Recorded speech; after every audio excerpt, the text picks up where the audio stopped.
યુપીમાં મોટી દુર્ઘટના જૈન માનસ્તંભ પરિસરમાં સ્ટ્રક્ચર ધરાશાયી થતા 7ના મોત 80 ઇજાગ્રસ્ત।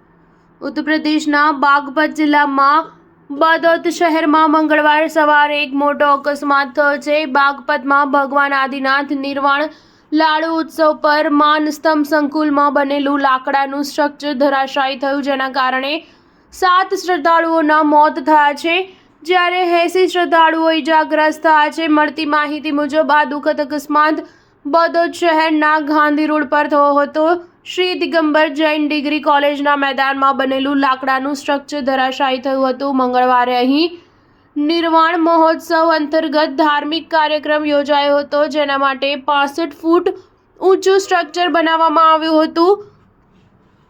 માનસ્તંભમાં બેઠેલી મૂર્તિને અભિષેક કરવા માટે સ્થાપિત સીડીઓ પર ભક્તો ચડવા લાગ્યા કે તરત જ તે ધરાશાયી થઈ ગયું હતું, જેના કારણે 80થી વધુ ભક્તો નીચે દટાયા અને 7 મૃત્યુ પામ્યા।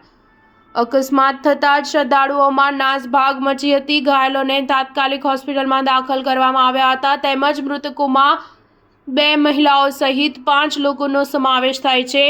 મળતી માહિતી પ્રમાણે એસપી બાગપત અર્પિત વિજયવર્ગીય પોલીસ દળ સાથે ઘટના સ્થળે પહોંચ્યા અને રાહત કાર્ય શરૂ કર્યું હતું। મુખ્યમંત્રી યોગી આદિત્યનાથે બાગપત જિલ્લામાં અકસ્માતની નોંધ લીધી હતી। મુખ્યમંત્રીએ જિલ્લા વહીવટીતંત્રના અધિકારીઓને ઇજાગ્રસ્તોને તાત્કાલિક હોસ્પિટલમાં લઈ જવા અને તેમને યોગ્ય સારવાર આપવા સૂચના આપી છે। આ સાથે જ તેમણે ઇજાગ્રસ્તોના જલ્દી સાજા થવાની કામના પણ કરી હતી। સ્ટાર ન્યૂઝ 7 હંમેશા સચ્ચાઈની સાથે।